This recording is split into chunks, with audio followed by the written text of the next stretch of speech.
All right, so tomorrow y'all are tackling word problems. You're going to do class practice. And I always told the kids that they would have an assignment on they have no homework today unless I handed them sentences for not participating. That way I always kind of encouraged participation. And then I let them know that if I decide to pair them up tomorrow, notice I said if I decide to pair them up, that if they're participating, I promise to pair them up with someone else who participates. And if they sit and don't participate, don't be shocked when I pair them up with someone else who doesn't participate. Because I'm the kind of teacher that pairs like up with like. That way, if they're listening and they move fast, they get to work with someone else similar and they bust through it.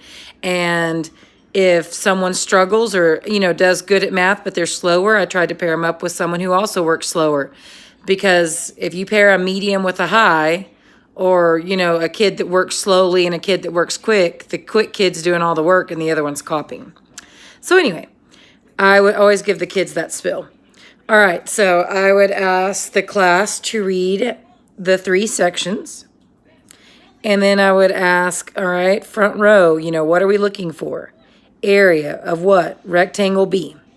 Well, area is the square area, the squares inside. We find the length, we find the width, and we multiply. So we want the area of rectangle B. So we want this one. Well, we don't have any dimensions. What do we know? Well, right here, rectangle B.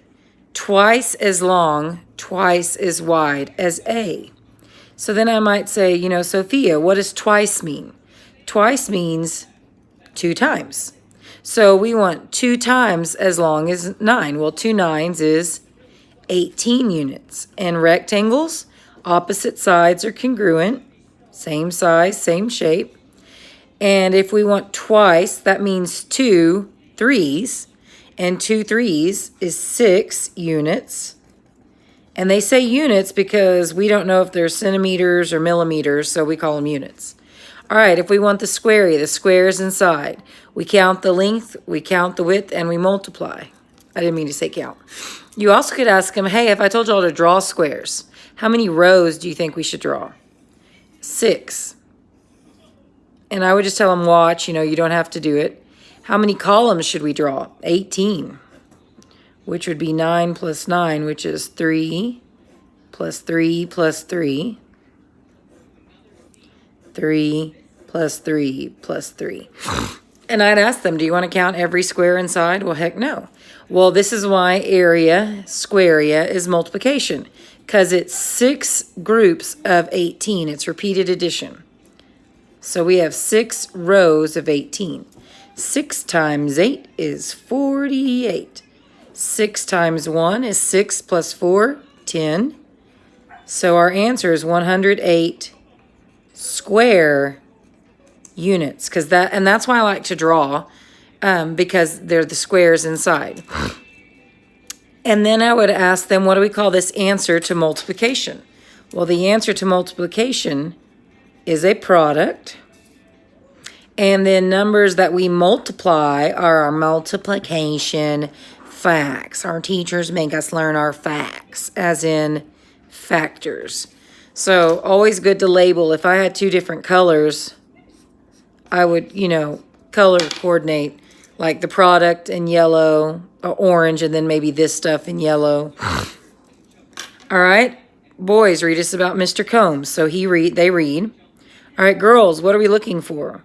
We're looking for dollars, Combs pays, eat at deli each month. Do they want part of the dollars he pays each month or all of them? Well, they want all of them. Well, is that a part or a whole? It's a whole. Is that big or small? Big. How do we get big in math? We add or we multiply. Well, look up in here. Do you see any words that are keys? Each, times, each, as in each can be grouped together or each group can be separated. Well, multiply is what connects. He eats at a deli 9 times each month. So like, this is the month of April. He eats at the deli 9 times. He buys sandwiches, drinks, and fruit. So how many dollars does he spend each month? Well, he buys this meal each time. So what should we do to find the total he eats for one day? Let's see. He buys a sandwich, drink, and salad. Well, so that would be part plus part plus part. 7 plus 9 is 16. So he pays $16 for a meal, and he does this 9 times. So we want 9 times 16. Well, 9 groups of 6 is 54. 9 times 1 is 9 plus 5, 14. So he spends $144. 1, 10, 100. 144. You record and you bubble. Do you have to put the zeros? No. Can you? Yes. All right, read us about this one, middle table, so they read. All right, girls, what are we looking for? We want to find L, laps 3 boys need to reach 100.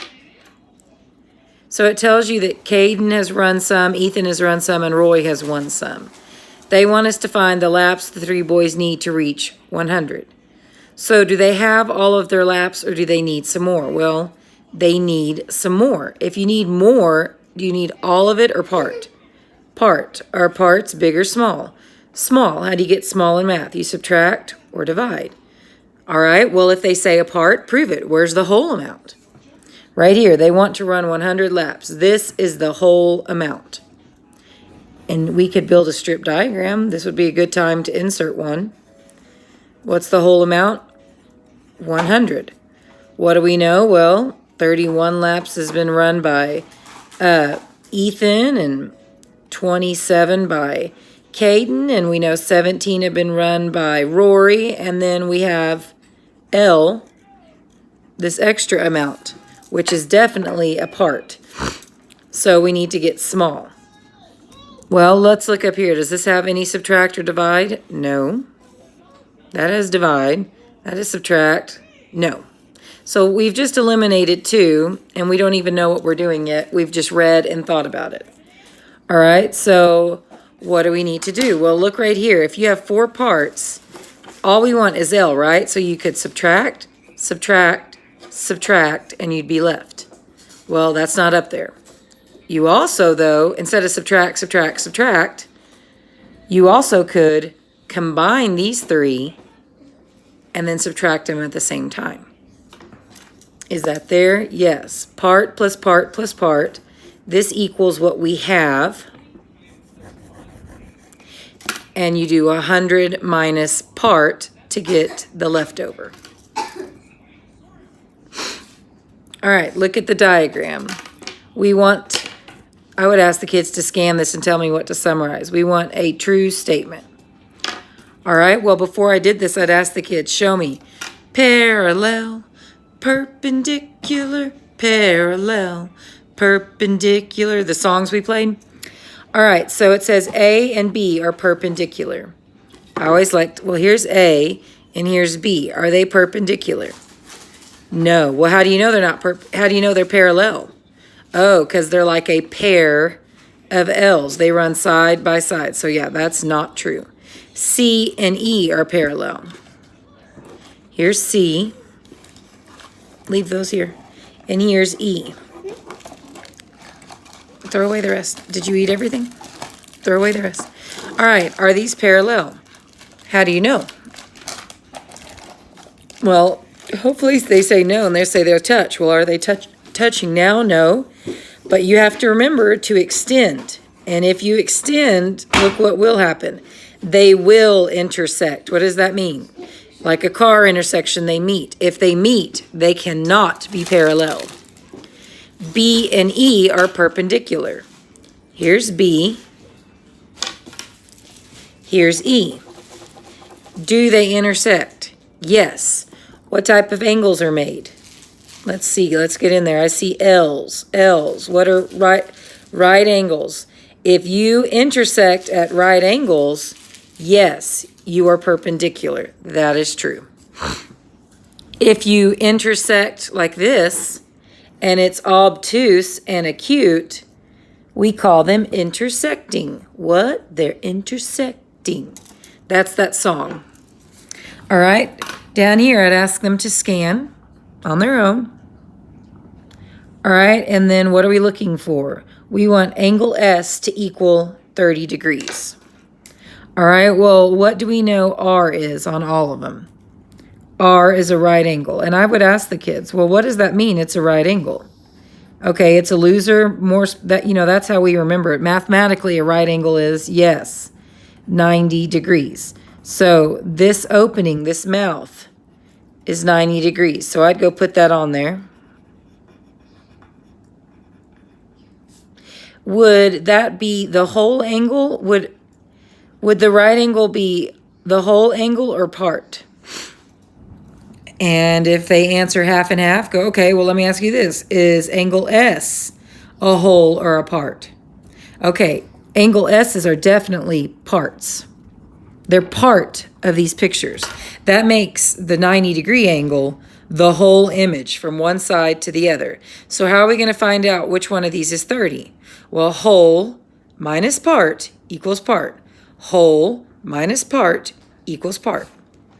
Or if you could do subtract, what else could you do? Add. Okay, well, is 30 plus 50 90? Well, no, because 3 plus 5 is 8.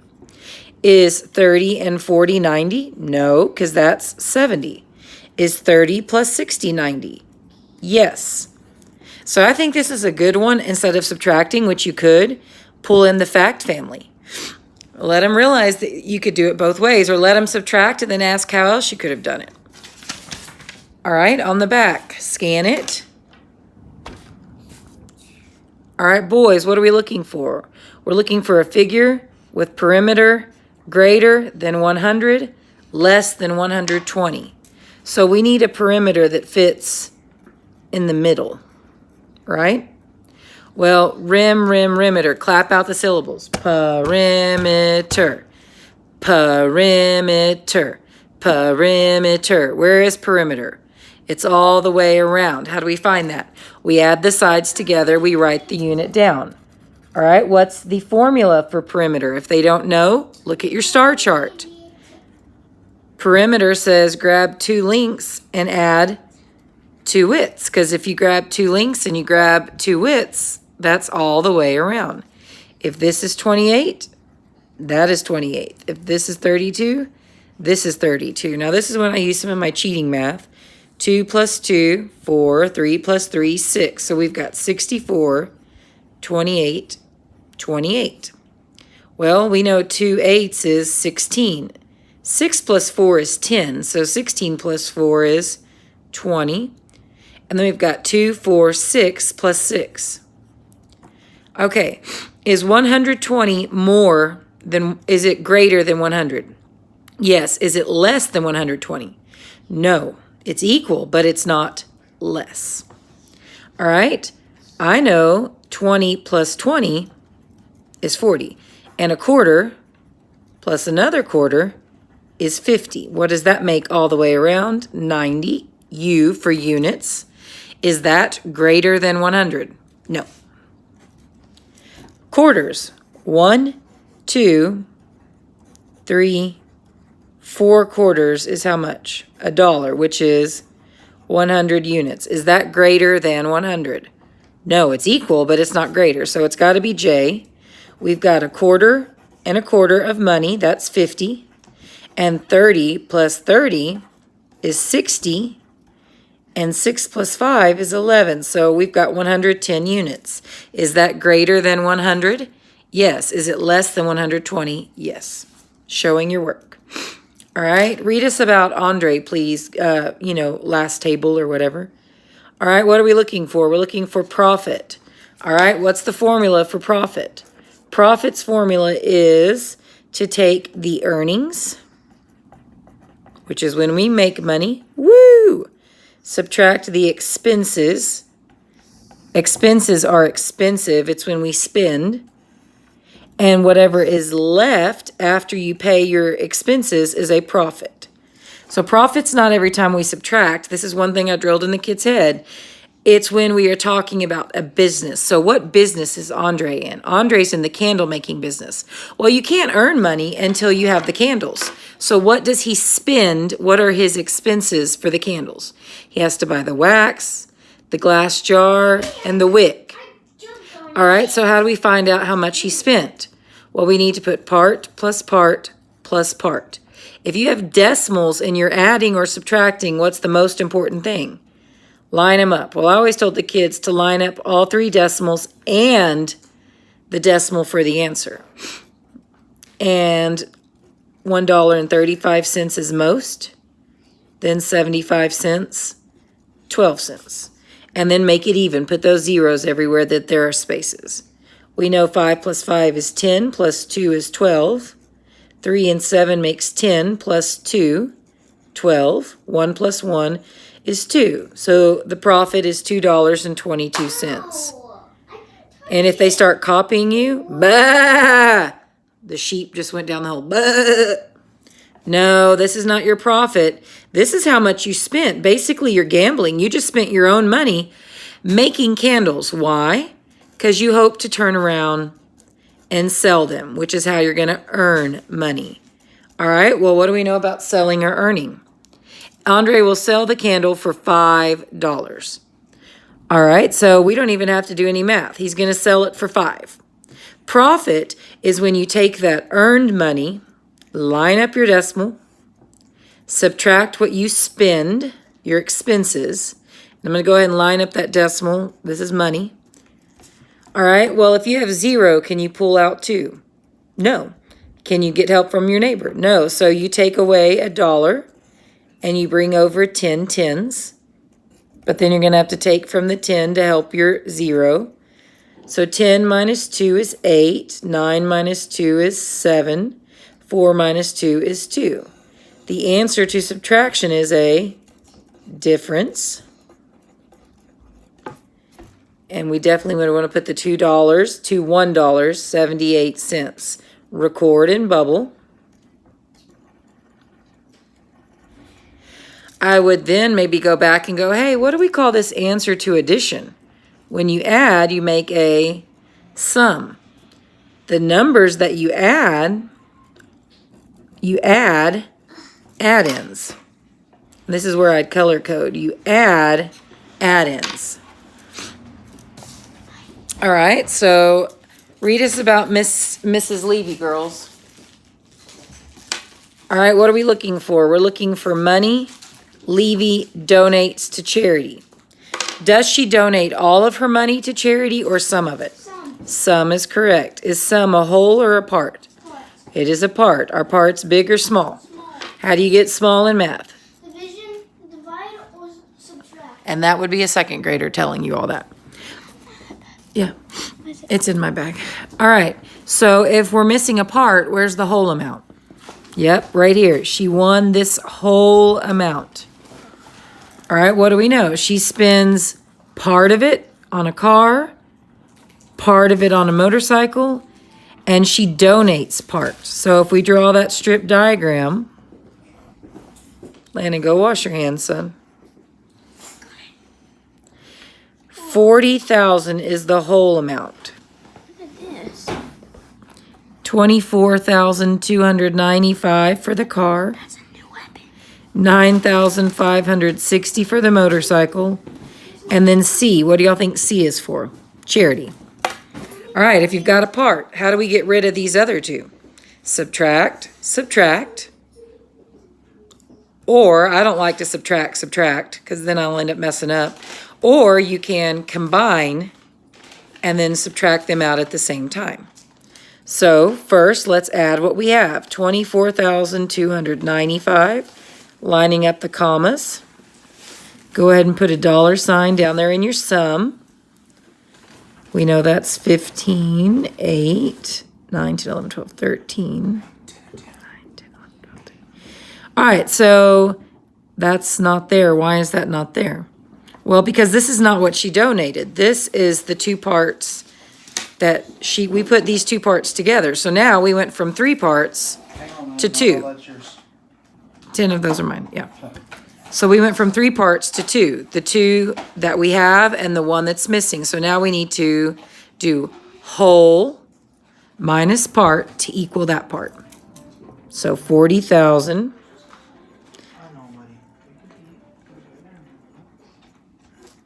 all right. If you have 0, can you pull out 5? No, and you can't get help from any of these. So it's going to go 10, help your neighbor, 10, help your neighbor, 10.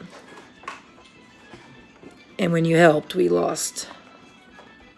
Now, of course, I asked the kids these answers. I'm just busting through this for y'all. So D, that's the missing part. All right, y'all scan this one. What are we looking for? We're looking for the time stopped reading. Well, if you're looking for the time you stop, would that be the beginning or the end? Yeah, the end. So what's the beginning?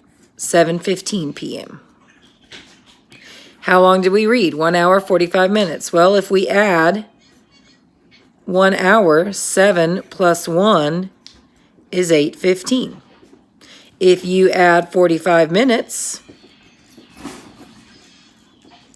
that's 60. Well, what do we know 60 minutes equals? 1 hour.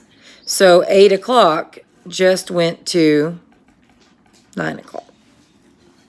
Or y'all could have jumped 5 to get to 8:20 and then jumped 40, which would have been 8:60, which would have been 9. There's no wrong way, but do your jumps. All right. Read about Logan, please, back row. You can get him some tea from the fridge. They both need water, babe.